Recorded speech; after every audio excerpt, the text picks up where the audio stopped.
We are back for another audio occasion. It is a podcast for self-starters and those willing to make the most out of any situation. Thanks for coming. We back, we here, and on the way in, we know what time it is. We know what the vibe is. If you know me, you know it's up. And the energy is big time. We're going to let you know why. Thanks. Listen up. I realize how this must look to the rest of the world, okay? When this is the scene outside of the Garden after a second-round win, You've seen when it on looks social like media. It's a championship parade, We with people wildin'. climbing on poles and climbing on top of billboards and mobs of people and fights and fires and flares, and people go, I didn't know there were parades for second-round wins. I get it. They're not. But you know what? That's just the energy. This right here, this isn't for you. I don't give a fuck what you think. I don't care that you think that the Knicks fans are celebrating too much too early. Because it's not about you. Yeah. It's about people like me. It's about people like this. Like us. It's about the millions of people in this city rooting for the one team that we can all get behind that hasn't won a title in 50 years and for the better part of this century has been one of the worst franchises in sports. So this Facts. is for people like me. I'm 40 years old. We haven't sniffed a championship since maybe 1999 when we got our doors blown off in a fake season. This lockout right here season. Is for everyone They forget. who remembers the big ones. Reggie Miller, 8 points in 9 seconds. Yep. Patrick Ewing's missed finger roll. John Starks, Game 7, 2 for 18, 0 from 11 from beyond the arc. Come on. But that, my friends, that's just the tip of the iceberg. This is for everybody who lived through the Isaiah Thomas era. Come for on. everyone who watches trade Marcus Camby, Steve Novak, and 3 picks, including 2 first-rounders for Andrea Bargnani. For I Andrea can still hear Bargnani. Clyde in my head saying, what The is fuck? he doing, folks? For everyone who remembers $30 million for Jerome James. That man got paid $1 per pound. He weighed 30 million pounds. The only guy fatter than him was Eddie Forget Curry. about these The only things. guy I don't fatter forget. than him was Mike Sweetney. For everybody who lived through an endless list of washed-up superstars past their prime getting Real fat, talk. bloated contracts. 'Cause you're going Look at this. somewhere. You had Starberry, the prodigal son, returned to New York. You had Tracy McGrady, an all-time great. Steve Did nothing. Francis. Did nothing. Penny Hardaway. Did nothing. Jalen Rose. Did nothing. Jason Kidd. Did nothing. Antonio McDyess. Kenyon Martin. Zach Randolph. All of them. Any team that has that history with all those players, you would say they won like multiple championships. Let alone none, let alone they're one of the worst teams throughout this entire string of players. It's history. Don't get me started on the draft. This is for everyone who lived through Frederick Weiss, Mychek Lampe, Ronaldo Bachman. For everyone who has the 2009 draft board haunt their nightmares at night. Jordan Hill smushed between Steph Curry and DeMar DeRozan, one pick Come away on. from an This is eternal history. player. For everyone who lived through the worst GMs of all time, Isaiah Thomas, List 'em. Dave Checkett, List 'em. Steve Mills, List 'em. Scott Layden, List 'em. and of course Phil Jackson. Piece And of trash course, in New York. The king of all these assholes, the owner, James Dolan, playing the kazoo, pretending to be a rock star, writing letters to his own fans, calling them alcoholics, telling them to go root for the Nets. To everyone who lived through 2014, through all 63 losses with Quincy Acee and Langston Galloway Y'all and forget Samuel that team. Dallenberg, all of that is why this is happening. And if you didn't live through it, you'll never understand it. So fuck you. It's not for you. It's for us. Fair. Listen, man, we just Starting gotta off keep with it. passion today. We just gotta keep it a buck out Holy here, man. I'm seeing a smokes. lot of shit out there. They dancing in the streets. They climbing poles. First of all, Philly does it pretty often too through multiple playoff victories that have not been championships. Now, when we do it, they mad. Philly got a song. No one likes us. No one likes us. No one likes. We got to come up with our own shit in the New York City. There's so right many about songs now. they've been singing out there at this point. And this ain't no Philly hate. Well, we just got to call it a spade. We got to call it a spade. You know how they looking at us right now. I don't give a fuck. It's up in the towns, and we go get this theme music rocking, man. Air horn to the abundance. We ain't playing today. We not playing today. We are not playing today. Get the energy up out here. We not fucking with y'all. One time for the towns. Carl Drop Anthony my Towns? shit. I mean, yeah. No. Yeah. I mean, we gotta give him love. We gotta give him Let go, love. We let get to go. all that shit later, man. Let go, let Listen, Let go, just let like go. that. Let go, EFS let podcast go, is let- back for episode number 56. I am the man, the myth, the legend, Mr. EFS himself, Mr. 1% 2 times. Hey. And we back here to give great audio, great visual. And I'm back with my man, Waldo Blizzak in the Waldo house. Blizzy. Yes, man. I'm Let here. my theme music run. live in full effect. Your boy's feeling fresh. Listen, man, You know it's a what I'm great saying? day. It's a Feeling beautiful time to vibrant. be alive. It's a beautiful time to be alive. We're seeing who's the mice versus men. We're seeing a lot of different things go on in the sports world that are very pleasing to me at this point, especially, beating the shit out of the defending champs, which, it is what it is. Shouts to them, respect to them. Shouts to JT. Get better, get well soon. Yeah, man. Get better, get well soon. But right now, we never want to see that. But at the same time, listen, man, it's part of the game. It's all about wins and losses. Yeah. Nobody said anything when we got the shit beat out of us by the Indiana Pacers last year when our whole starting five was hurt. We got no sympathy. Yep. We got no sympathy. We actually got hate, Yes. And slander. Yes. And these guys can't get it done and all the other bullshit. So we're going to, bask in the moment, enjoy ourselves. As we get this theme music faded out, let's talk about it, man. Got a lot of shit on the board today. First off, check in. How we doing? How we feeling? What's the vibrations?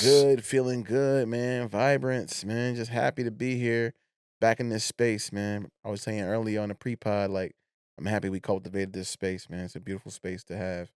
We can get out our thoughts and feelings about what's going on in this world, because it's crazy. Every day it gets even a little bit more crazier, man. A little crazy. Sure. I'm about to get on my little stocking. I might get me a deep freezer or something. A deep freezer? Yeah, just a.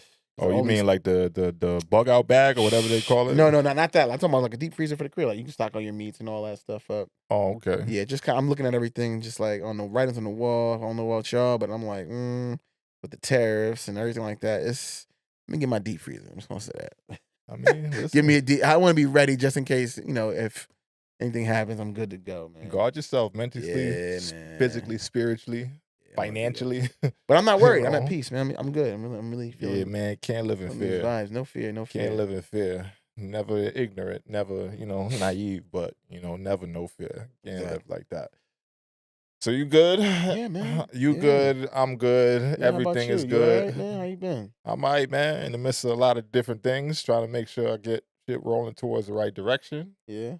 Once I put out that I'm quitting my shit, officially quit your daytime. Well, I mean, I'm still there, but the reception of it has been a big thing that I've had to deal with on the back end, and it's cool. Just dealing with the Pacers. A lot of love, a lot of appreciation from people who I've been able to impact and been able to guide in a lot of different ways, which was a lot kind of overwhelming, but in a good way. It was very refreshing. Not that I'm looking for validation in kind of way like that, but sometimes you just don't realize who's watching or who's observing or who's taking things from you, and it's kind of like a good feeling to know that you've had that level of impact and encouraging for the next steps. It just shows that my reach goes a lot further than I think it does sometimes, and now it's time to stand on that. But a lot of shit to announce coming soon, a lot of things to work towards. So just day by day building, bro. But you got this, bro. Getting scary, getting closer to the time where you're just standing on your own too, where you got nothing else to rely on. But listen, on the other side of that fear, that self-doubt, like we always talk about, is great things. So look forward to that with full intent, full strategicness, and just overall just walking it step by step, man. Yeah. Standing on your own too, 10 toes down, standing on business, literally, because I ain't gonna have no business in about 2 weeks, cut off the main source of income. But listen, man, we here for it. And it's a good time. It's a good time to be alive, like I said, man. Lock in, bro. Lock in. Yeah, lock the fuck in, sis, or whatever, like they be saying like online and all the other shit. But yeah, man, everything is good, Gucci, You was on a journey the other day too, though. On what journey? You went out. You said you went out and experienced a few things to me. I mean, the podcast family doesn't know, but what you mean? You was out here in the mix. Yeah. You was outside. Oh, you mean with the show? Outside. Yeah. I see you repping the brand right now. Yeah. Big time at the merch. The merch went to the merch, whatever they call it, merch shop. Merch table, yeah. Shit. But tell them. I miss mustard because of it. I miss mustard because of it. Yeah. Oh, okay. That's probably best if you did. When you get to the show, it's kind of like time to decide if you're going right in or if you're a merch person, which I am sometimes for certain artists and not for others. Then, I'm like going back and forth about what to do. And, me and Queen Christine went out to see the Kendrick and SZA show. Yes, sir. How was it? Mustard was the opener. I miss Mustard just because I was in the merch line, grabbing the merch that I'm rocking right now. Little Kendrick tee and the little Gloria hat that they had over there. Fire shit at the merch shit too. SZA shit, boy, moving. Yeah. Moving. I got a different take on SZA now, which I'll, open up for in a little bit as we get deeper into the conversation. But good show, man. I had a great time. Was out there for hours before the show, grabbed something to eat, all that other shit, and went to the show.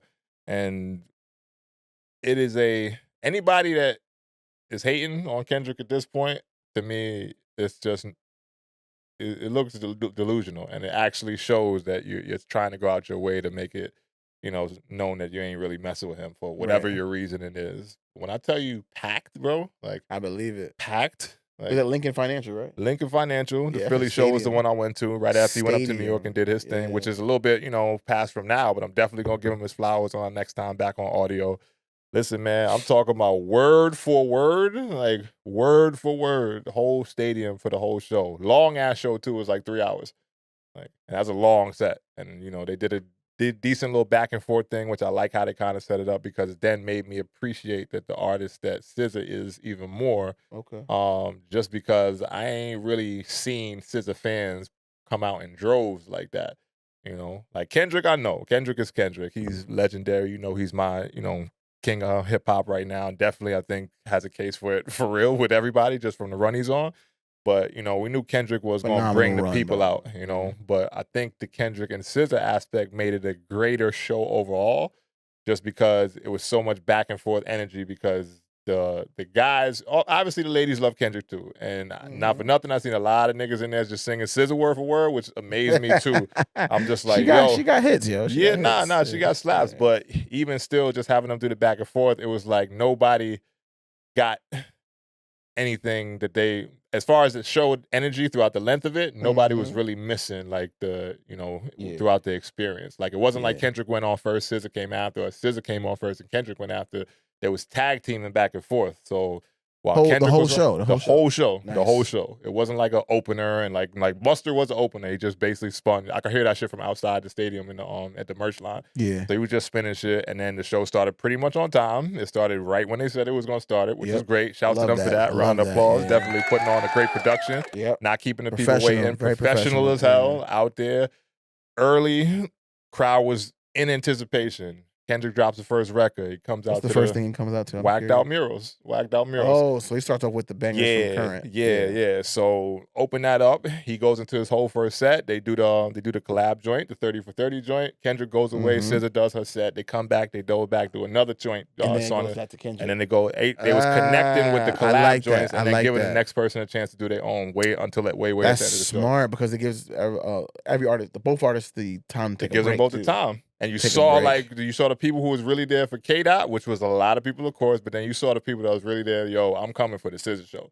Like, when I tell you little white girls with their mom buying the SZA merch in the line, I'm like, damn, I didn't even know, like the little suburban type white girls buying the SZA merch in there singing that shit word for word. Like, when I'm talking about each set had people that you could hear from the other section singing that shit word for word, it was like that for about 3 hours, bro. Like, literally. Wow. Amazing show. Now, what about like the choreography? Was there like dancing? What was going on? Kendrick had his dancers. Yeah. They all, like brown skin, like we repping for our people, like that kind of shit. SZA too. A lot of dancers of colors. Her dancers on point. I really gained a lot more respect for SZA as a performer.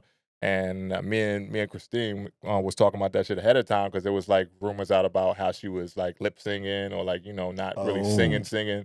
And I don't know if that was true or not, because I didn't really look into it, but she was giving her some flack for her performances. Yeah. And then whatever she did at the Philly show, smashed that shit. I'm talking about singing, like she was singing, vocalizing like, really well. Vocals pretty much the whole freaking show. Obviously, when they're not singing, the crowd singing some other shit, but she was singing and moving, performing, dancing, and all that. She was riding a freaking grasshopper.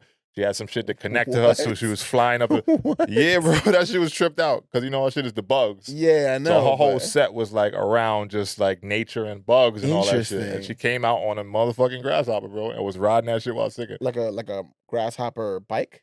It was kind of like a bike, but I couldn't tell. I think it had wheels on it, but it was like a large grasshopper like structure that she was sitting on top of and singing. And her background Visually, dancers was like niggas with the tall grasshoppers and praying mantises and all that. Like, it was a great like performance, And again, she got hooked up to some shit. She was upstairs, up in the sky, flying while she was performing and singing all that shit too. Yeah. So I mean, and still hitting her notes. Didn't miss a beat. Didn't miss a beat. Everything hit. Kendrick is Kendrick. I love how it was super hip hop. Like, it wasn't a lot of bells and whistles, but it was literally just like, I'm rapping my shit, Yeah. And he did a cool little thing that I've seen some people giving flack for, but it was he used his old records and flipped them in like a soul kind of way too as he was singing the lyrics. It was kind of dope. Like, give me an example of a song.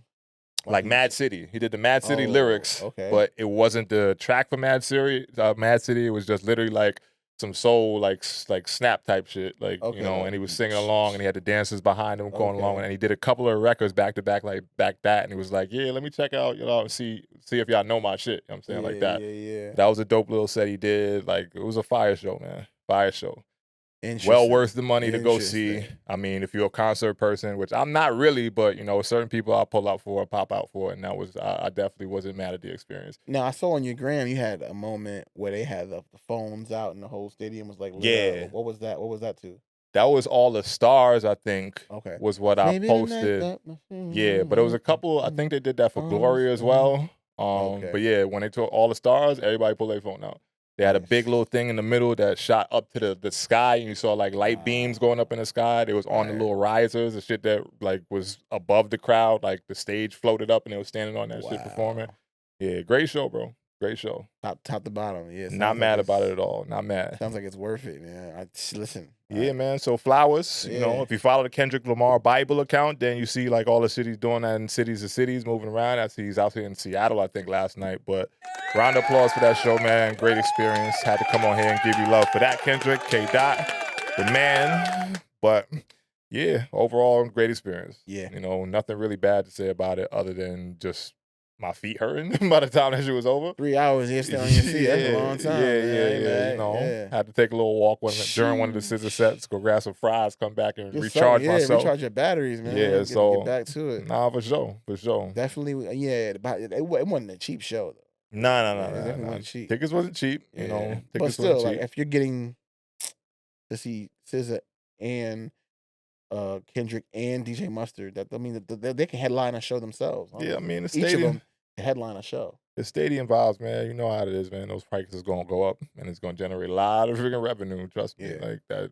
Yeah, I'll be interested to see what them tour numbers looking like. But same. Hey, man, like do y'all thing. Enjoy the run y'all on for sure. Yeah, man, for sure. And I think not to, but to me, when you talk about Kendrick, you gotta talk about another artist as well. Yeah, I mean, I guess it's time. He up there. Couple of artists, you know. Couple of artists. Shit going on right now. I don't know if it's worth bringing it up, but I think about Drake sometimes because you know Kendrick and Drake, and I know that he has I think he got Kai doing some promotion. Right? Do we? Does it? Some promotion or something to like he's like offering $15K to somebody. I don't know the ins and outs. Kai or Drake? Drake is offering it, but Kai is the one that put it out. Okay. Like it's weird. Anyway, but I'm not here to promote that. That's not what I'm talking about. But I think about Drake when I think about Kendrick, and then when I think about Drake, I think about Toronto. Mm-hmm. And when I'm thinking about Toronto, I think about another artist that is from Toronto that is in the news right now, which is Tory Lanez. Story, yeah. And I was like, that's a story if I ever heard one. You know? Get well soon if it, you know. Yes. So supposedly, Tory, if you didn't hear EFS family, Tory got assaulted in prison and stabbed multiple times. He's alive and in recovery, but he had like a collapsed lung. Both lungs collapsed. What they said, yeah. It was a lot happened. And then a lot happened after too. In a wild chain of events, allegedly, Megan Thee Stallion fans are raising money for the attacker who attacked Tory Lanez. Yes, who is allegedly. You know, I don't have any proof of that. I didn't see like the GoFundMe and like that, but yeah, I saw a snapshot or screenshot of the supposed GoFundMe page, which I don't know if there's any legitimacy to this claim. So just going off of what was being thrown around in the media, social media circles. But yeah, I mean, and I wanted your thoughts on that. What did you think of that? The stabbing or the after effects? We can do both. We can do one at a time. Like, I mean, the stabbing, of course, we never want to see anybody get harmed in that kind of way. They Right. say it was 14 times. Some people are alleging that it wasn't 14 times, and that was kind of like stab me one time. That's enough for me. no, I mean facts. But Yeah. you never want to see that kind of scenario happen. You know, like I don't at least, especially in this situation for somebody that I believe their 14 is punishment for the crime they were convicted of was a little bit too strict. Well, not too strict, but too excessive. I think 10 years for what he got locked up for is a little bit long. And just so much controversy around the case, like and then leading up into it, very recently, leading up into it, during the case, after the case, there's been a bunch of controversy all around. Like I know there's the bodyguard recanted and said that he came out and basically said that he's not protecting Kelsey no more. Kelsey, basically, yeah, that she was the one that this is allegedly. So allegedly. She was the one that shot, which would then be in line with some of the testimony from one of the witnesses to say two women were the ones in the altercations, and them two men, Tory being one of them, was the one that de-escalated the situation or grabbed the gun and all the other stuff. So I mean, obviously, this is a lot of it's supposed. I just don't understand how this continuously happens in our legal system, where individuals that are, I mean, it's African American and affluent always seem to have like the justice system up against them and tear down their legacies, or it just always seems to be us. Like it always seems to be our leaders in our community that always ends up in these positions. I mean, yeah, and it's like the writing on the wall. And it's always some shit over a woman. So come on now. I just I don't understand how, like the coincidence of it happening consistently with our men it's just weird to me. I don't understand it. I don't like it. I mean, they say there's other stuff behind the Tory case, like conspiracies about the industry and the higher ups and all that shit, trying to pack him up and get rid of him, with him siding with Meg for financial reasons and all that other shit. So that is what it is. If the stabbing to that extent, 14. I mean, one time again, if you're getting stabbed, that's enough. Like, but if he's 14 and that. Right, that's a lot. That's a lot. But, so never want to see that. And I think that him doing the punishment or quote unquote doing the time for his crimes, like that should be enough. So all the people that was raving and shouting and ranting, like, yeah, they happy he got stabbed and all that shit, y'all bugged out. Like, y'all bugged out. Like, I don't like that. The crime is being paid for by him doing his prison stint. Not to say that he now deserves to almost get murdered in prison because of whatever happened, which again, if you looking at one side versus the other, is not a clear cut like, yo, he did or didn't do this. And I'm not here to have that argument with nobody. I just think it's corny that the man is in jail and y'all kind of kicking him while he's down. So on the back end, if there is any truth to people actually funding the person who has committed the attack on Tory, not Corey. Yeah, Tory Lanez. For me, it's like that's weirdo shit. Like, it that's is. weirdo it shit. is, and I think that we as a society, we don't even trust the system, because what we're supposed to do is when people go to prison, it's supposed to be rehabilitative. Facts. And then after you go to prison, you do your time. You're supposed to be reintegrated back into society and accepted. And we don't accept people. After you go to prison, it's like you almost have like the scarlet letter.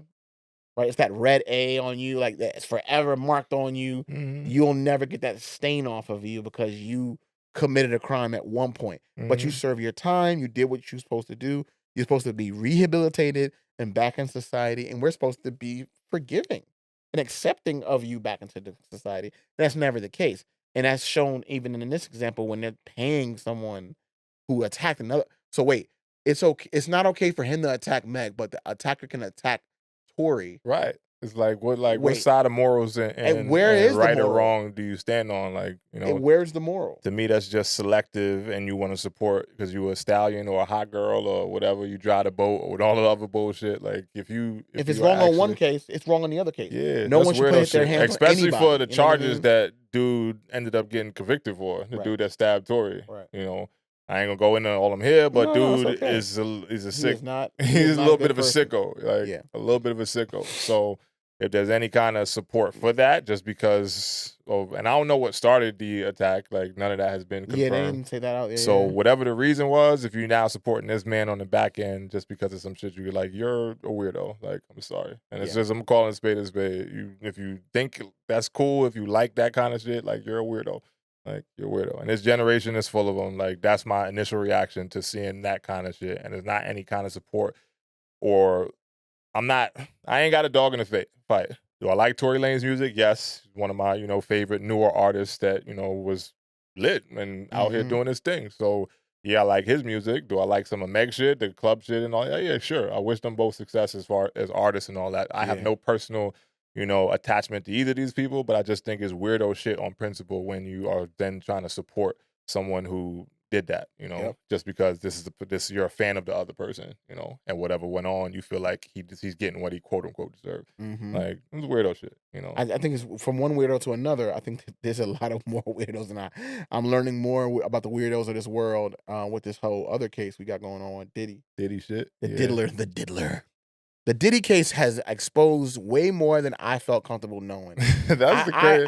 I'm hearing stories that's just like, what? That is the general consensus on the Diddy case. I didn't want to know this. I didn't want to know none of this. This is TMI. It's just like I feel like I gotta take a shower after all the news, and the findings, like and Cassie and this escort and that dude, and I just was like, ew. All of them are nasty now. It's like that. And it's like, what's crazy for me is that no one else is talking about this, but if this is how Diddy was with Cassie, then look at every other relationship Diddy has had. Diddy used to be with J-Lo.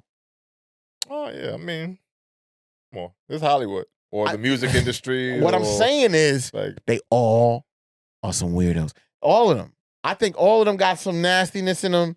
And doing some stuff, man, that's just not co-signable. I can't co-sign it. All I'm saying. I mean, they out here moving. The freak-offs are just the tip of the iceberg. You want soapbox to go right ahead, man? I mean, the only reason why I'm talking like this is because I look at the case and it's like, what it really exposes is that there is no shortage of weird stuff they want to get into.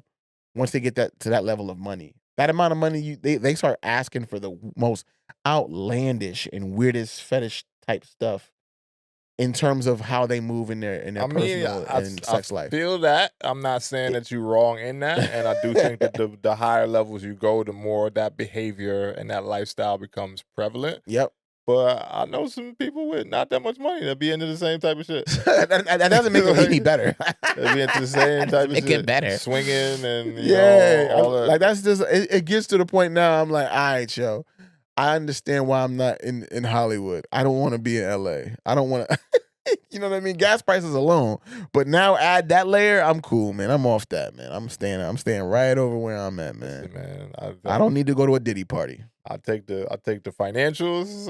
You can miss me with all the other shit, you know. Yeah, of course. It's fame and money. Yeah, the famous words of Kendrick. You better off having one woman. Everything else tricky right now. Exactly. Like, exactly. That's the way I look at all this shit. Like, you know. But in Tory Lanez situation, he was trying to deal with one of them.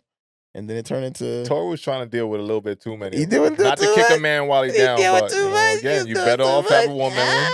Everything else tricky right now. It's too tricky. Everything is tricky right now. Tricky. So I think that the whole Diddy situation, Do you believe he'll get off? Diddy? Pause. Facts. Pause worthy first.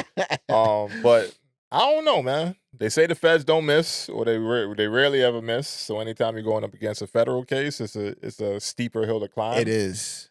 I do think he faces some convictions for some of the charges, maybe not all of them. Yeah. I do think that his defense is trying to do a good job of muddying the waters right now. Muddying the waters for sure, you know. And it does make you call into question a lot of different things. And I'm not here to victim shame or victim blame. We did see Diddy beat her ass on camera. He's guilty of that. To me. He's guilty of that. You know, at bare minimum. What he is actually on trial for is a different story. Yep. You know, and it's out there. You've seen the reports. You've seen that. Like, I ain't got to go on that. What he's on trial for versus what the image they're painting of him, it can be closely related, yes, but it's just very tricky when you're dealing with women and their motives with certain things. Yeah. And without going too deep into it, because I do love the ladies, and I know it's a lot of ladies out here that's rude for Cassie. I think y'all got to just be careful, Well, y'all got to be careful. What it's really exposing is that she's not perfect either. No, that's a fact. And I don't necessarily think that she's not perfect. She might be complicit in some of the things that was going on. Exactly. Some of the things that are coming out on this trial is a little like, yo, you're not the best. Who are you? Who are you? Which has always been rumored, from Right. the time that she got with the trainer that Diddy hired. For me, that's a little bit tricky from the jump. After whatever she went through with Diddy, I don't know. I don't know what the levels. I don't know. Like when that's why I said this before. When you sling mud, like you can't tell the pig from the farmer. She left Ryan Leslie for Diddy, like right. So, like we got to make sure that the people we supporting, stand behind people that are righteous in a lot of ways. Not just saying you can't be, have flaws and be imperfect. Yeah. I do think it's a little funny style with some of the things that are coming to light, and it's not to say again I'm not victim blaming. No, I don't have a dog in this fight. I am just that. trying to remain a completely, There's so much that comes out in the wash. We still have to see, there's so much left to talk about and to learn. And I don't know if I even want to learn it all, but right now it's almost like I got to take my time with how much information I get. Yeah, it's a lot of it, man. It's so much like to unpack. Text messages. And, text messages is wild.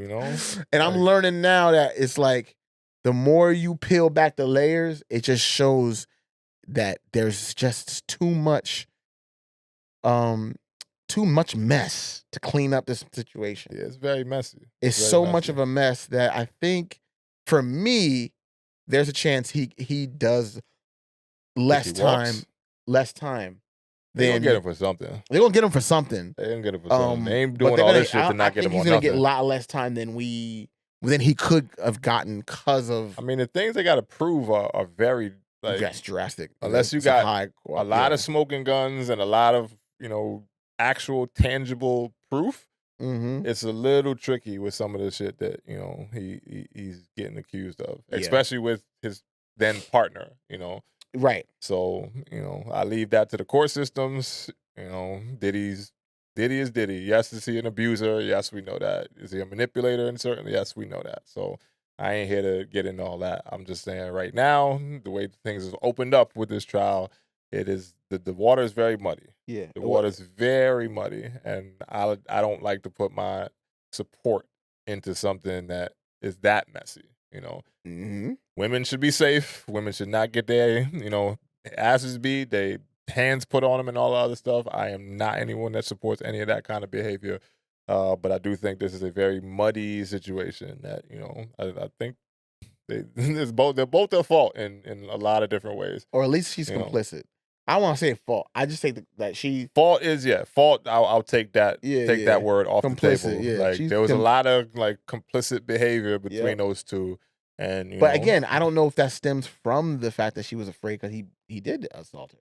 It wasn't like she was completely quiet without potential of there being it because of the fact that he did the things he did. Which is hard for me. I on both ends. I think. At some point, though, you're an adult. You can step away from that relationship and you go back. And it's like there's times where she said, "Oh, because I've been with him to 10 years, I kind of went back to him." After he hit you, after this, after that. So it's like she also said there's a cycle of abuse too. So there's a layers to this. There's so many layers. There's a lot of layers. There's a lot of layers. But I think, and this is not what some people may want to hear, but I think that women can also be very calculated in the angles that they lean into when trying to paint a man in a certain light. Even though during the time when some of those things may have been going on, they might have been, again, complicit or, with some of the things that were happening that you could then say, I remember when this happened. I'm going to use this now against him in a specific way that paints him in a light that is not the brightest, you know. That So, has happened. That has I'm not saying it is. I'm not saying it isn't. I'm just saying I have to be mindful of that. And again, there are things that we know happened to Cassie that are undeniable. And, you know, as a victim of that kind of behavior, then yes. But I think it doesn't get there without some things going on her side as well. You know, You don't think so? I'm not saying that getting hands put on her. That should never happen. Never happen. I'm saying it doesn't get that far into a relationship of them having that long of a time from what it looks like from my side without there being a little bit of, you know, muddiness on both parts. You know, from someone who's openly on stand came out and said, like, yeah, I was jealous that, you know, or I didn't want to leave because I didn't want someone else to take my spot. Like that kind of situation. Like, you know, and that there is that's emotional abuse, but there's something there that also looks like opportunist kind of as well. Yep. And that does not mean that you should, you know, get hands put on you. Again, I keep saying that. But, you know, there are some behaviors that you have to look at a certain way as well, as far as an accountability standpoint. Yep. You know? Yep. So I'm just hoping that, you know, with when it comes out, whatever comes out, because there's more still being poured out of this. But whatever comes out, you know what I mean, justice is served, right? Whatever that looks like. You know, I don't always trust the criminal justice system, but in this one, it has to be flushed out fully, and we got to trust the process at this point. Because I wouldn't be able to unpack all of these different like pieces of the puzzle. No. I mean, the charges is sex trafficking, racketeering, and then I think transportation to engage in prostitution. Yeah, which is tied to the sex trafficking. Ties to sex. So all of those things have to then be pulled out and figured out, like who was one that was complicit, who was one that was the root cause of why it happened. Sure. That's why I think they get him on something, because the letter of the law, when it comes to those terms that you like, once they have, you know, financial records that or financial ways to track that certain things were purchased and all that stuff, and then flights being taken. That's when, you know, when you go by the letter of the law for certain things, then yes, this might be this might be trafficking, this might be racketed. It's like it might be that. You know, I just think in the moment you don't really look at that as that when, you know, it's somebody that you with. You know?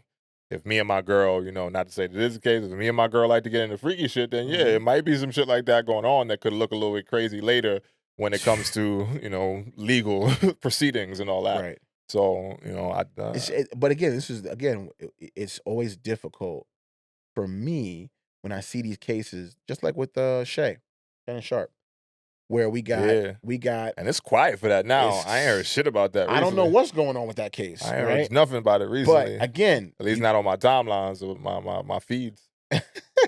He's doing a great job keeping it quiet, right? He working too. He's just working through it. He's still doing other stuff. He's not on ESPN. No. Club Shay Shay and then freaking Nightcap. Yeah, Nightcap. But it's a lot in that lawsuit that still. Wait, he supposedly dropped another joint just recently. Hold on, I'm gonna make sure I get this right. I don't want to miss. You know, I do my journalistic integrity with my due diligence with these reports. Make sure this is from the right. I'm just gonna talk my shit and say I don't know shit about shit. So all of the actual facts sometimes, I ain't really that concerned with. I just like optics and the good story sometimes. No, I mean, yeah, the stories are interesting, but again, it's a African American male, high, you know, affluent money, all that, and a light skinned female. Everything tricky right now. Who is saying that he did something. Everything tricky, you know what I mean? Right now. The trend of it is just, or the coincidence of it all is very. Everything tricky right now. Things that make you go, And I'm not saying it's not legit. I'm not saying none of that. Don't try to get me canceled out here. Nasty fellas, cut the nasty behavior. And y'all women who be trying to target and, you know, so grateful. I'm pick up these marks and all that. Like, y'all got to stop that shit too, man. There's too much going on. I am glad as a 38-year-old divorced now in another relationship with a different person. I'm glad I went that route because I ain't trying to be in nobody's courtroom. I ain't trying to be on nobody's like child support list. I ain't trying to be on none of that shit. I don't want none of that smoke. It's too nasty out here. And I ain't got a quarter of the money these motherfuckers got. But at the end of the day, like when you're dealing with the opposite sex, it's a very crazy world right now. Like, Yeah. you know, and all the people that talk about how it is to date and be out here like, that's why I got out the fucking game. Exactly. Like, quick, Exactly. Out. quick, you know, not to Ain't- say ain't that was going my back. objective, my motive. I Ain't would have wrote going it out. back. But, you know, when you find somebody that works for you, just Lock it roll with down. it, because this shit Lock out it here down. gets nasty. This shit get out here get real nasty. And the more Mhm. successful you are, even nastier than that. So, you know, in more ways than one, pun intended. But hey, man, just guard yourself, man. Got to guard yourself and keep yourself in the best light possible. You know, professionally, intimately, all that other shit. You know, moving forward, man, we get off all of the dark, the messy, the nasty bullshit, and we get back to what we really here and excited about, man. It's sports time. It's NBA EFS. playoffs time. We almost at the conference finals. We still don't know how this Denver thing is about to play out. As of time of recording, it is 39-42. So by the time this is out, we're going to know how this situation pans out to see who's going to meet the Minnesota Timberwolves in the Western Conference Finals. Well, I want to talk about the Timberwolves, though. What do you think of that series? Would you think that was a good series? Do you think that the series would have been different if Steph was there? I feel like we was robbed. Yeah. As fans. Mm. I feel like we were robbed as fans about that series. Hands down. See Steph go out with an injury like that, I think it is sports, and we know it is. Like, it just happens. Like, injuries are part of sports. And sometimes the stars get injured. Sometimes it's a role player that gets injured. It just is what it is. I do think that in that series, we never got to see what it could really be because Steph got hurt in the first game. Like, you know. And I feel bad as hell for him just because his window is getting smaller and smaller and smaller. And now this is one more year where he has to walk away without a chance to play for a championship. Finish a run to a championship because he got to the playoffs. So the playoffs. You're playing for a championship when you get to the playoffs. But I do think that, you know, he was robbed of an opportunity to try to see it through. No matter how it would have went, you still want to be out there, you know, just to see one way or another if my team was better than yours at full capacity in the moment, you know. So I do think that was a little bit of a disappointment to see. And the series playing out the way it planned out. Jimmy Butler is not who the fuck we thought he was. Or I don't know who thinks he is that hold on at this point. What's the why the Jimmy slander? Go ahead. Let me get it's not slander. It's just I'm tired of everybody making it seem like Jimmy is the savior and he's going to get you to the finals every fucking time when it's not. It's outside of 2 years. It's not a proven thing, you know? And we already know the way I feel about his path to getting to the Warriors in the first place. And now that, you know, Steph is out, you don't really command a certain level of like, yo, I got this shit now. I'm going to try to ride it out and get us to where we need to be until Steph can get back. Or, you know, I'm going to hold down the fort type vibe, you know? Okay. Because conversely, other side of it, and we'll get to that series in a moment, but with the Celtics injury, we saw how the quote-unquote co-stars, the last year's final MVP, balled out when it came to the time of like, all right, we're going to go down, but, you know, same time I'm going to show out and make sure that I'm saying that we're not going down without y'all hearing from me.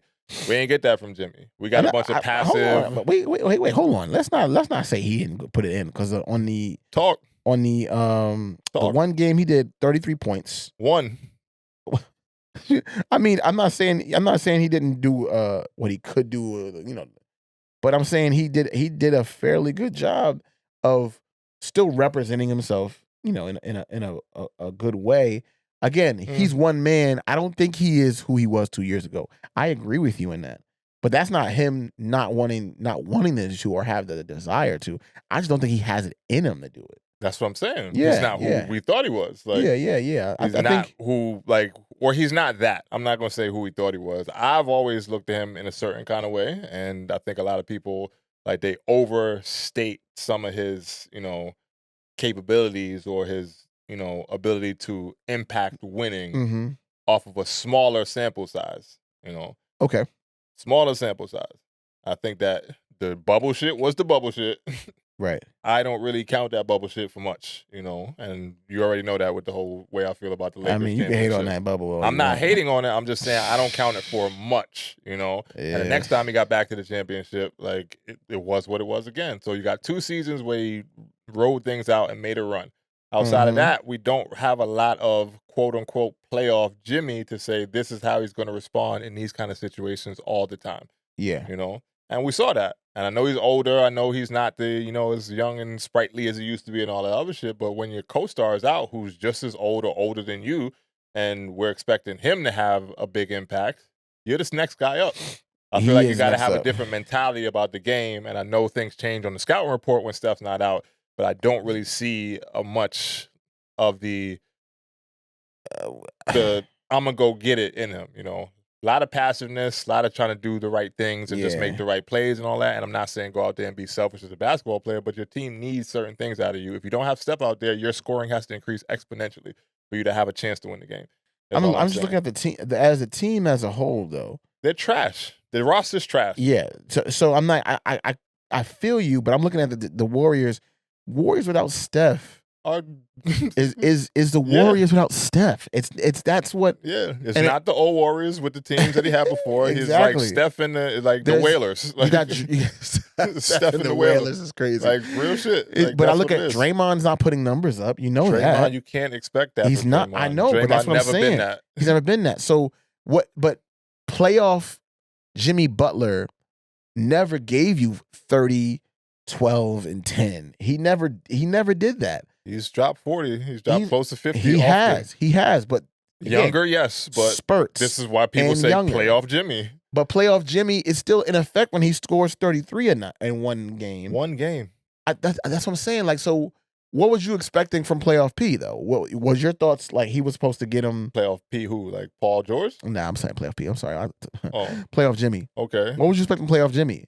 What were you expecting? Like, what numbers would have been suitable for you to see him? It ain't the numbers thing for me. It's it is a mentality thing for me. Interesting. It's not always the numbers. Like, because you can go out there and play terribly. Another case, James Harden situation. Like when he went in the freaking tank and again proved to be who he was. A perennial choker. It's just every single.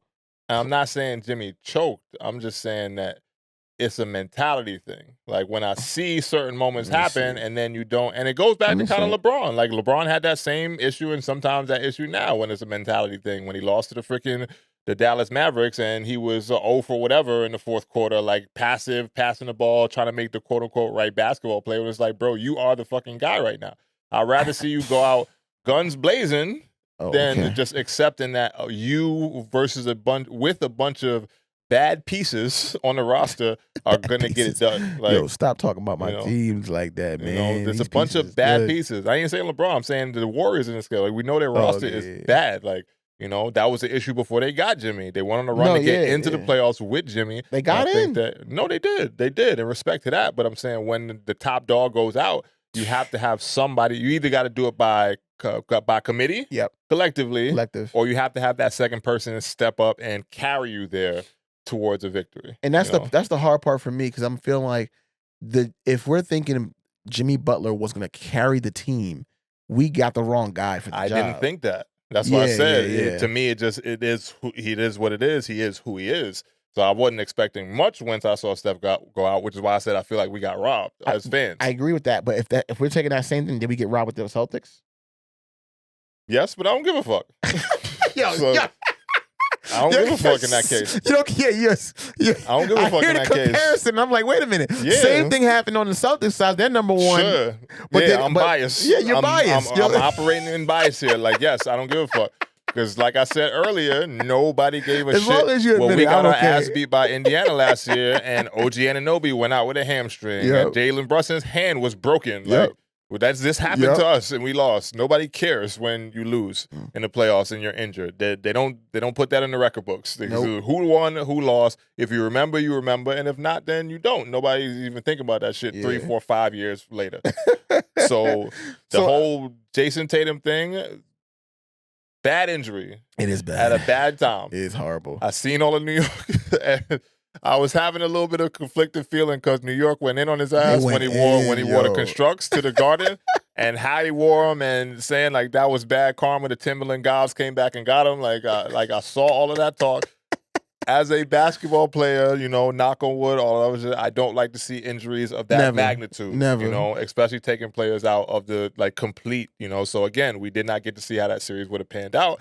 I think we was gonna win that shit anyway. If I'm just being honest, that's fair. Nah, that first 2 games, I think we was gonna win that shit anyway. But here's my question: you walk them down 2 times from 20 down, exactly twice. Back to back. That was fire. Back to back. Was fire. You lose the next game, cool. Like we didn't think they was gonna get swept. Yeah, nah. Then from there, JT goes down. People saying that game might have went a different way. I think even if Jason Tatum stays in that game, we win the game. I don't know, but I feel you. My feeling from how the game was going. I just know that it was getting tougher and tougher in those moments. Like to see that we was up. No. I'm not saying that. I'm saying it was getting tougher. The intensity was there. All I'm saying was it was an intense game from jump. Jason Tatum was balling. He had 40. I know. That's what I'm saying. The way the game was going, he started getting very cold right before he got hurt. You know, and I'm just saying that I think we pull that game out anyway. This is, you know, it'd have been a different story if he wasn't injured. I don't know what would happen. Think what you want. I don't know. I don't know how the game turns out. My feeling is we still win that game anyway. But my feeling was that we was going to win the series anyway after those first 2 games. And I think it would have went to 7 if it was a healthy Jalen. I mean, a healthy Jason. We'll never know. I think it would have went to 7. We'll never know. But we still would have won. My question is, are we like this way? Not to say that you're a hypocrite in your statement and all. I'm not looking at that like that. I'm walking my shit back from my last episode because I remember we sat on this couch and we was talking about Tips getting fired and all that other shit. Yeah. And we was not going to win against Boston. Like, I did not see anything that gave me confidence to think that we were going to win that series until game 1. And I oftentimes will reserve my feelings on the series until I watch game 1 because unless it's just something I know is going to happen, like freaking you're going to get swept, that type vibe. Yeah. Like I usually reserve my feelings until watching game 1 because I like to see what's happening schematically. I like to see who's defending who, like what the matchups is and what the adjustments could be looking going forward. And then I will try to project how it could go. You know, that's why I see this Nuggets and OKC series going 7 games like it did because I watched the first game. I'm like, oh, this shit might actually go 7. It'd be a tough one, you know. And it's been back and forth this whole series, you know. And when the Knicks came back and walked these niggas down in game 1, I feel like that gave them a certain level of confidence playing against a team that they've been getting their ass beat by all season. You know, and me and my pops had a conversation about this, and I was like, yeah, I didn't really see much that would give me confidence going. And he like, bro, you know, this is the playoff. I'm like, yeah, pops, but I had to see something to give me confidence. You know, game 1, I saw it. I'm like, okay, we walked these niggas down by 20. Game 2, they did it again. I'm like, oh yeah, we're winning the series now. Like, and people, oh, you can say that easily when you're up 2-0, whatever. Like, I don't care. When I see something that looks like we got a lick in front of us, or these niggas is ripe to get beat. Yes, I saw they was ripe to get beat. And we've been raving about this shit for over a season now with all the threes that Boston shoots. I don't think that is a successful style. Or sustainable, at least. When, like, you know, you got teams that can really, really compete with you. Like, they were clearly the better team in the NBA last season, you know, which is why things panned out the way they did. But I think, again, the NBA is a copycat league. So once one team does something, the Knicks made a reaction to Boston with the trades they made. They re-signed OG Anunoby. They picked up Mikal Bridges as a long, lengthy wing that they was trying to compete with Boston's wing. They went and got Cat to mimic what freaking Porzingis can do. Big man who's a shooter, can play on the block a little bit. They tried to make their roster to compete with that. So when I saw that early in the season, I'm like, they not doing what the fuck they supposed to be doing in this kind of scenario situation. So I didn't really see how that was going to play out in the playoffs looking like that. But again, game 1 was very pivotal to me to say, like, all right, we're establishing ourselves. Like, you're not just going to walk through us. Nope. And they started walking through them, which is why I said first half of that game 1, I'm like, oh, shit, here the fuck we go again. It wasn't until I saw the second half and them walked them down. All right, cool. So when they got up in the second game, I'm like, we could probably come back again because as soon as these niggas go cold, it's going to be the same kind of thing. Walk them down again. You know, game 3 was what it was. I expected them to come back and beat us in game 3. They're the defending champs. If they get swept, they need to break that roster down ASAP, which they're going to do anyway at this point. Yeah, they might reframe it. They have to. They have to. But either way, that confidence for me started to build as the first couple games went on to say, like, yeah, these niggas is right. They right to get beat. That style, the players that they got, you know, they a little bit banged up too. Porzingis is sick. They are. Drew Holiday been in and out all season with injuries. Yep. Apparently, they just said Jaylen Brown's been playing through a meniscus tear, which comes out after, you know, always after. Oh, well, he was playing like this after we get, like, yeah. So they was banged up too. Everybody's banged up. But I think that we beat their ass, especially that last game. Facts. Especially that last game. But you said Jaylen Brown. Like, my thing is, wasn't he supposed to step up and be? He did. To what? To what level? Because I feel like the game. Hold up, let me go. The elimination game back in Boston, he balled out. They beat us significantly at the Boston Garden. That was the game 5. Yes, 5. Yeah. Game 5 at the Garden. torn keep them meniscus alive. knee injury in playoffs, which was crazy. Yeah. It kept him alive. He what did he have in that game? I think 40 Did something. he put 40 What's up the on him? stats? Check the game 5 stats. Yeah. He single-handedly was out there, not single-handed. Derek White had 34 as well. And then that was the Luke Cornett game when Luke Cornett had mad blocks, man. Like he turned into freaking Dikembe Mutombo. He only had. This is what they're showing me right now. Hold on, maybe. Jaylen Brown game 5. I see 26 points. He had like 12 assists. 12 assists, yeah. Mm-hmm. 8 rebounds, 26 points. Damn near triple-double.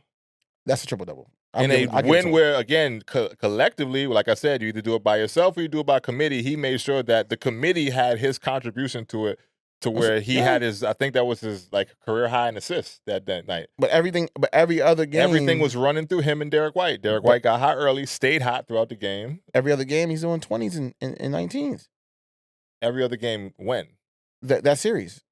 Jason Tatum got hurt in game 4. Right. So he had 2 games after him. Game 5, he had 26. Great game, put a stamp on the game. And then 20 points in the other game. Sure. The last game was the last game. I know, but to me, that's why I was like, I was looking at from the earlier comment about Jimmy Butler. I look at the Jaylen Brown's performance. I don't see nothing that was spectacular. Right. But again, numbers-wise, I said earlier, it wasn't a numbers thing. It is a mentality thing. That's true. You did say that. Like, I saw Jaylen Brown a lot more in attack mode to say that I'm going to have the ball in my hands now. I'm either going to score this bitch, or when I see the right basketball play off of me creating it, I'm going to make the play. Rather than I'm just dribbling into the situation. I'm not even looking to score, and then from there, I'm going to just kick that bitch because it's the right basketball play to make. You know, and that's my problem with Mikal Bridges too. So it ain't just the other teams. My biggest issue with Mikal Bridges was the fact that he's not aggressive enough as often as he has been these last couple of games. You know, when we made the comebacks, is because Mikal Bridges put his stamp on the game from an offensive and defensive perspective. Like, he turned up, you know, and in these last couple of games, him and OG Anunoby have been in attack mode more, which is my initial problem with the Knicks roster. And my initial problems with Tibbs is that Tibbs does not create enough easy offense with a team that's that stacked as far as the starting 5 go. Now, mind you, the Knicks was, quote-unquote, supposed to be the best starting 5 in the NBA at the start of the season. Yeah.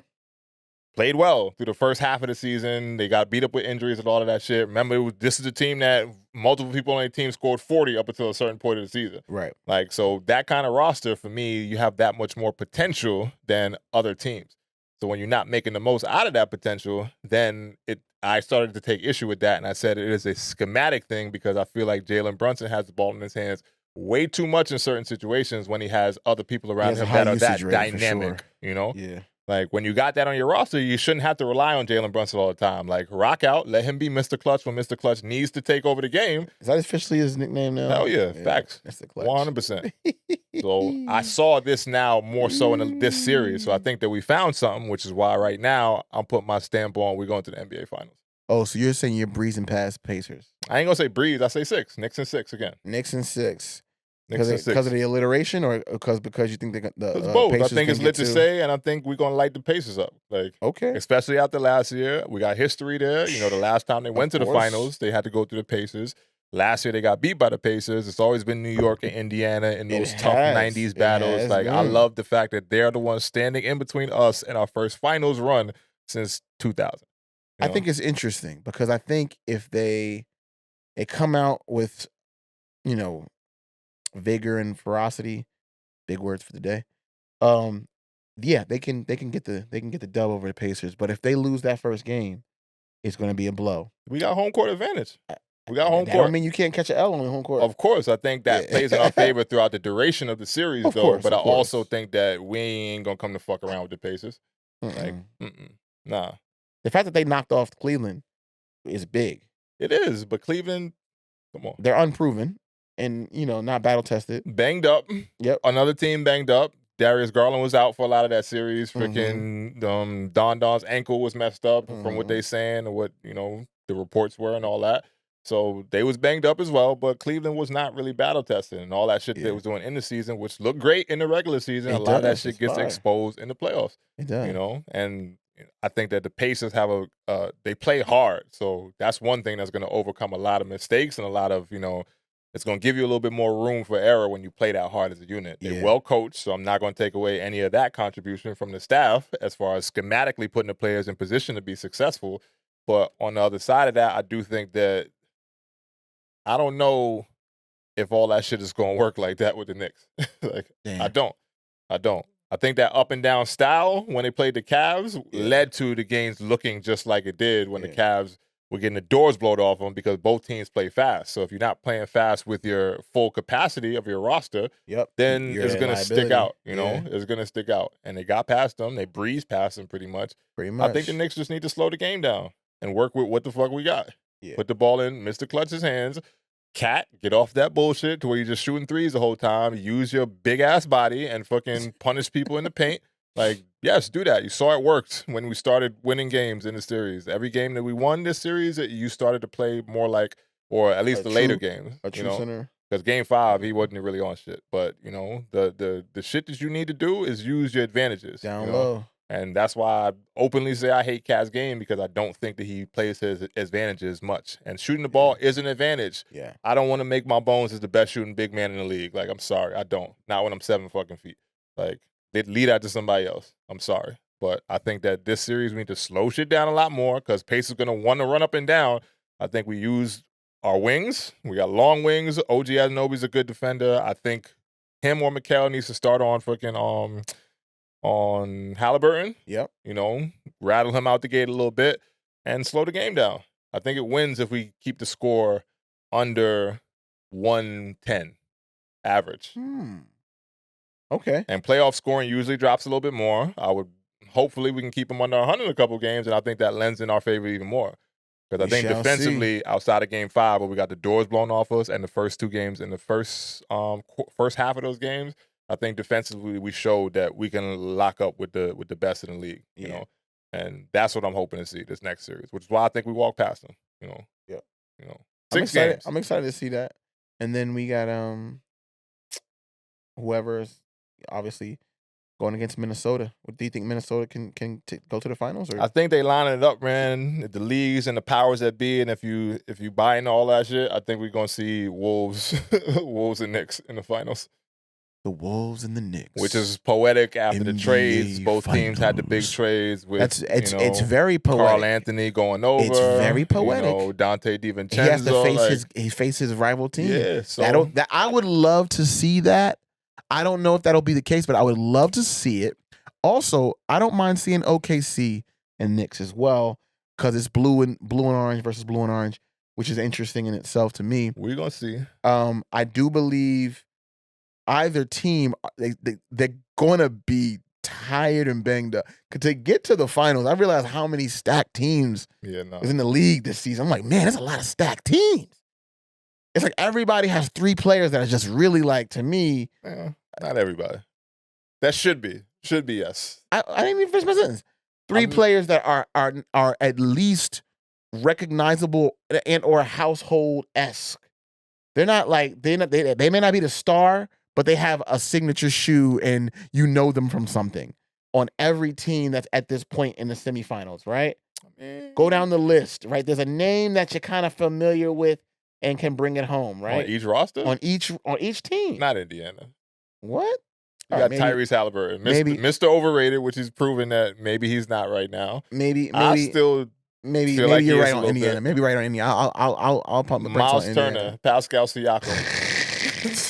That's still names. It stops That's still after names. Tyrese Halliburton. That's still names, though. I know those names. We know those names. What's Siakam? Siakam is an all-star, ain't he? Siakam is a champion. So Yeah, we're not going to shit on Siakam, All I'm saying is that's what I'm saying. I want to preface it with they're not superstars, but they're like stars in their own right to a level where they have a signature shoe or some kind of notoriety, brand deal, something that gives you familiarity. I mean, I feel that. In this level, right? In this level. You got it. You got Chet. You got it. You got it. I can see it. You can see it? Okay, like, give me that. Give me that one. At least. Thank you for at least asking it. You got it on that. All I'm saying is, when we speak about the games, it's a different story. The gameplay is concede on that.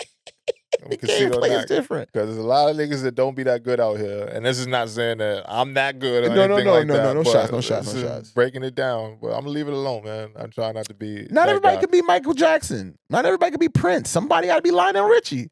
And that's okay. It's all right. Lionel's a great star. He's a big star in his own right. I get that. I understand. I'm just saying. I understand that much. Every team has a player. You got Ant, you got Cat, or Jalen, whoever you want to take, or Jalen, don't do anything Knicks without Mr. Clutch being the first name. All right. Sorry, Jalen. Sorry, Knicks. All right, sorry. You got Jalen.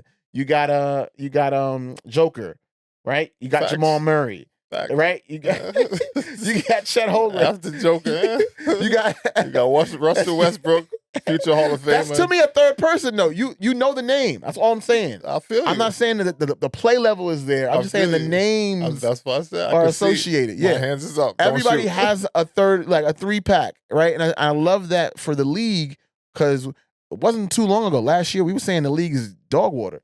We were saying it was like, it's still dog water. Come on. No, it's not. These games have been played with physicality. The refs aren't since the playoffs crying. Started, yes. The refs aren't crying on every call. Playoffs is lit. It's been fire. They took our concerns and they gave us a product. I ain't gonna say the playoffs lit. The second round on has been, a lot more. And the first round was good too. Yeah, it was good. Certain series was better than others. I'm just saying it's been so long since at least for me, I've watched NBA basketball and was like, man, this is great. This is high level entertainment. Product, man. High level entertainment. Right, so the town is up. NBA is up right now. We're gonna see how the rest of this thing plays out, man. Again, I'm excited to see the Knicks get back to the final. I'm calling it. If I gotta walk it back later, I don't think I'm walking it back. You don't gotta walk it back. It's all good. I see it. I believe in what we're doing right now. I still think I have a roster full of people that I don't necessarily collectively like all of their games that much. But what we're doing right now, I'm gonna rock with it because I think it's wide open this year. At this point, it's wide open until you get to the finals, and then that's a different story. East versus West. Well, I next still year think gonna be the West may come away with whoever they put in the finals versus whoever the East puts in the finals. I think the West wins again. But leading up to it, I'm definitely take a finals run as a Knicks fan. Well, I mean, definitely take a finals run. You're saying finals run as a Knicks fan, but if they win the finals. Yeah. If the Knicks win the finals? If they win the NBA championship. The city's burning down. That's what I'm saying. I'm terrified for what's going to happen to New York. Niggas is jumping on jumbotrons and all that kind of shit. It's going to be second pandemonium. If the Knicks win this next round, there's going to be significant damage to the city. Yeah. If the Knicks win the finals, you might as well tell everybody to move out and just nuke that shit. Because it's going to be that crazy. The after effect of what's going to be left, it will be just like there's nothing. There's nothing. We're going to tear the city apart. And I'm going too. I'm tearing something up my damn self. You going up? I'm going to stay here. I'm going to be right here. Oh, yeah. I'm going. I may not be the main mix, but I'm going to be there and see what's going on. I'm okay. I'm going to be safe and sound. Snuggle like a bug in a rug. I'll be all right. If the Knicks win, I'm bringing my Pat Ewins out the box. They've been sitting there for years now, and I'm stomping through the city. No, not the Pat I'm stomping through the city. My blue suede joints. Listen, man. Knicks, we got to do this thing. I'm also curious because I know that you were probably aware in the NBA draft and everything and everything that came out of that. We can get to that. I want to before we get up out of here. I want to definitely know your thoughts on that because it's interesting. It's interesting. The trade happened, and then all of a sudden, it's saying this shit rigged, man. The Dallas Mavericks get the number 1. It's saying this shit rigged. It's too on the nose. It's saying this shit rigged. It's too on the nose. They just got Luka. They traded Luka. They get the number 1 pick again. We're gonna see how that looks. With Cooper Flag. Do you believe it was all a part of the bigger design? Bigger conspiracy theory kind of energy. I mean, yes and no. Yes and no. I do think whoever's the powers that be might be looking at the Dallas situation like we're gonna throw you a bone here. Okay. But does it pan out too much? We gotta see how Cooper Flag looks when they get to the league. Yeah. I mean, because that's still a question mark. Is it gonna be Cooper? We don't know that. It's gonna be Cooper. No, it's gonna be Cooper. It's gonna be Cooper. I don't think that if you don't take Cooper, Nico Harrison better go fucking hide somewhere again. Because that is the only thing that might be saving your ass right now. Is Cooper ready from all them death threats and all that shit you was getting? I don't know. Is Cooper ready for that level? I don't know. Franchise player. I don't know. Big shoes to fill in Luka. I don't know. I'm not putting my stamp on that kind of shit since a while now. Like maybe since the 04, 05 draft, like around that time. Who else is a star in this draft class coming up? Now, The one that's a with Cooper. star. Or who else should we be looking for? Do you know? I don't really know. Like, I don't really top prospects. Because even some of the best players in college basketball this year, like Janai Broome, like from Auburn, I wouldn't see him being a great pro. So I don't really know how a lot of these guys are going to pan out on the NBA level. Dylan Harper, Ace Bailey. Yeah.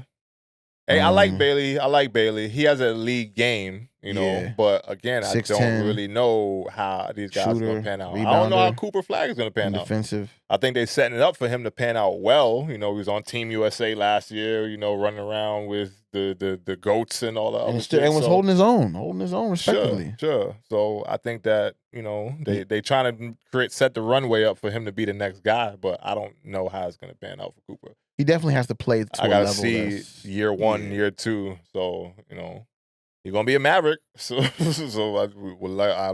gonna be interested to see how that plays out. He's gonna have a good core around him. If everyone can get back to health. If Kyrie's back and he's healthy, if Clay can be some level of Clay, if AD can be AD, he's gonna be on a good roster. So he's gonna have a nice pieces around him. He's gonna have a lot of room to, I think, develop and not have so much pressure on him so early, which is a positive thing too. You think so? Yeah. I think he still has pressure on him. I mean, he's going to have pressure as a number one pick, but I'm saying it's not like you're going to have to put the ball in his hands and then just say, like, you're the savior of our franchise when you have a Hall of Fame player right next to you and Anthony Davis. And Klay Thompson. 75. And, 2 top 75 players. Yeah. An NBA 3, champion. if you want to, say Kyrie got robbed, then I mean, he's a top 100 then. We'll say that. I mean, but you got 3 generational players around you. So I think that gives you time to develop a little bit and kind of learn and pick up game and then, craft yourself as a great pro when he actually eventually does make his way onto the court, because I don't see anyone that thinks that's not going to happen. So, I think he should have time to develop. So that's why I said I got to year 1, 2, 3 out the gate to really give a real take on what I think he's going to be. I do like his game. I'm not shitting on his game, but I just got to see. But Dallas got it. I don't know if it's rigged. I don't know if it's not. Dallas got that. It may be null and void. It may be when we see how things actually pan out. So, if you don't think that there's something to it, then you smoking something. Hey man, I ain't in them rooms. Nah, something's going on. Now when you got this much money, because he's a multi-billion-dollar, there's a lot of movement. And I remember what Shaq said one time. He said he was talking to David Stern before he was in the league, and he said, and David Stern asked him, "You want to play with somewhere cold or want to play with somewhere warm?" And then he said, "Somewhere warm." And next thing you know, Orlando got the first pick to pick him. Now, coincidence? Maybe. I mean, no doubt. I don't know. I'm not saying it is. I ain't saying it ain't. I ain't putting on no 10 hats for this. I ain't gonna put my 10 hat on for this. There's other things, more serious things to worry about in the world. But I see that and I go, ha. You know what I mean? And it's like, all right, fair. There's a segment that we gotta get ready for. I know. Walk with me, man. Come on, man. You gotta get back to it, man. It's been a minute since we've done this, man. The Walk With Me segment today is going to get a little serious, but also not, because I can relate to this type of shit. In a way. But the Walk With Me today is going to go off of a report that's been out about an American basketball player playing overseas. We'll read it from what we have here posted. It is Jared Dwayne Shaw. 34-year-old basketball player from Dallas, Texas, was arrested in Indonesia on May 7, 2025 for allegedly smuggling 132 pieces of cannabis-infused candies into the country. Moving forward, we ain't going to read the whole shit. 869 grams, 30.6 ounces of illegal cannabinoids was flagged as a suspicious package coming into Indonesia from Thailand. So, shipped from Thailand, got there, they flagged the package, they came to his crib, arrested him. He's apparently facing death penalty by firing squad. Because that's how they're giving it up in Indonesia. So, Please share your thoughts, brother. As an overseas professional for 10 years, and as somebody who's a I would say partakes in the partakes in the vice of crazy. the cannabis, and is a supporter of that vice, and somebody who I'm a butthead. It is what it smoke. is. Yeah, I mean, you smoke. I ain't sitting here. I ain't hiding. But You smoke a little hashish. It is what it is. You know But what I'm saying, you get down with it. Get down. I can relate to the feeling of wanting to have your vice with you in a foreign country. Mm-hmm. Do I think that what's going on with this young man is unfortunate? Yes. I do think you got to be fucking smart too, though. Yeah, at the you same do. time, like You gotta make sure you move you gotta right. be smart. You gotta And move right. Walk With Me segment kind of ties into stuff that I've seen in my career. I was in Japan and heard about, and this is way back, I think 2013 or 14 when I was there. And it was a dude that got locked over there for the same kind of shit. Oh man. And that dude, I ain't gonna say his name, and him and his girl or wife at that time was living in the country, playing basketball. He shipped in a cereal box mad ounces of bud, and sometimes when you're overseas as a pro, like you get packages shit from home with the shit you like. Yeah. Like, like your favorite cereal, like peanut butter sometimes ain't peanut butter over there that you used to. So you have somebody ship it over there to you, and he shipped that shit in a cereal box. Okay. Got there, obviously they are, as far as the customs goes, they checking packages, flagged that shit. He got in trouble for the same type of shit. Mad bud though. Mad bud. Like, you got to be fucking smart too, fellas and ladies, and the Brittany Grinders of the world, who we saw how that whole situation went, the political uproar that caused and all that shit. Like, you out here in these foreign countries, you got to be very intelligent about what you carrying with you, what you get shipped to you, and overall just how you move in places and spaces that you are not fully familiar with. Like, my nigga, if I know I might get shot by a firing squad for shipping or taking butter to the country, I'm not fucking doing it. Like, that sounds like a terrible way to go. Even being up for the death penalty for that kind of shit is nuts, And being transparent, I am a person who has taken butter with me to a foreign country before. You have. Like, we got him. Come on in. Come on down. Limitation or something, buddy. Come get me. Come get me. The way Trump be moving out here, y'all ain't gonna get close to me. Because you're gonna pay a tariff to get into the country and then a tariff to export me back to your country to get me in trouble. But nah, it ain't even like that type of vibe. It happened to Chris. But you just gotta be smart, man. Large quantities of anything is going to get you flagged. Like 30.6 ounces or 100 and whatever pieces of like bud candy. Like, bro, anytime you bring a large quantity of anything into a country, they're going to flag it. They're gonna flag it. Yeah. It's just not smart. It's just not fucking smart. You have to be a lot more intelligent about these type of things. And it's tragic in a sense of what the outcome of this situation could be, but you can't skip the steps of being like intelligent about not putting yourself in that position in the first place. Oh. You can't. You can't. I ain't gonna sit here and divulge all the information about what I was doing and all that at that point. I'm here to live and talk about it. You got to be smart, fellas. You got to be smart, ladies, especially when you're out here in these foreign countries. I'm telling you, it is not the place to play around. It is not. It's not. Been 11 countries over 10 years of my professional career.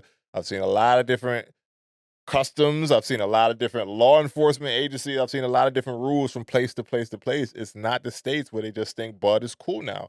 It's not. It's not. And even here, it ain't cool everywhere. So, when you go to a foreign country, they still look at that shit in a lot of different places and spaces like a very illegal thing that is even way, way behind the U.S. as far as our mentality on drugs and marijuana and all that other kind of stuff. Like, you just got to be smart, man. It's unfortunate. It is. But once I dove more into it, because I caught the headline first, I'm like, oh, what? They trying to shoot somebody for bud? Like, this shit bullshit. It is. Well, then you look at the details of it, like, you're bugging the fuck out. Like, like, that is literally smuggling. Like, that looks like maybe even distribution. Like, maybe you wanted to just eat all them shits over the season. Cool, I feel you.